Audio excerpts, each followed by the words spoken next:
In 1958, Mao Zedong launched a plan to transform China from an agrarian society into an industrial superpower in just 5 years. It was called the Great Leap Forward. But in the rush to catch up with the West, the Chinese leadership ignored the fundamental laws of nature and economics.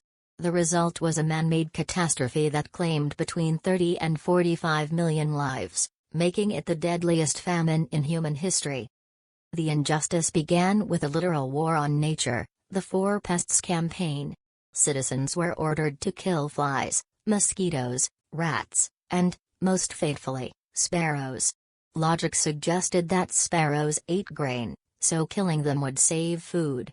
Across China, people banged pots and pans to keep sparrows in the air until they dropped dead from exhaustion.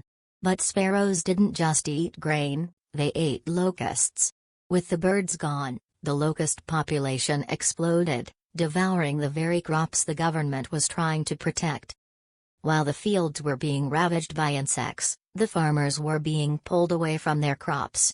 Every village was ordered to build backyard furnaces to produce steel. To meet impossible quotas, peasants melted down their own cooking pots, tools, and even door handles. The steel produced was brittle, useless pig iron, but the cost was absolute. The people had destroyed their means of cooking and farming to produce scrap metal while the harvest rotted in the fields. The most chilling aspect of the Great Leap was the reporting system. Local officials, terrified of being labeled rightists or failures, fabricated their harvest numbers. They reported record-breaking yields to Beijing while their people were eating tree bark and grass. The central government, believing these fake numbers, continued to export grain to the Soviet Union to pay for industrial machinery.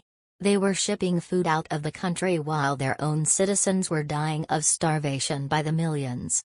For decades, this tragedy was officially referred to as the 3 years of natural disasters. While bad weather played a small role, the crushing injustice was entirely political.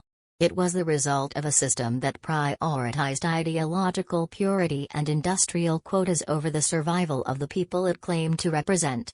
The Great Leap Forward remains a haunting reminder of what happens when a state treats its population as a laboratory experiment rather than human beings. To remember the Great Leap is to recognize that sometimes the greatest threat to a people isn't an invading army, but a government that refuses to see the reality in front of its own eyes.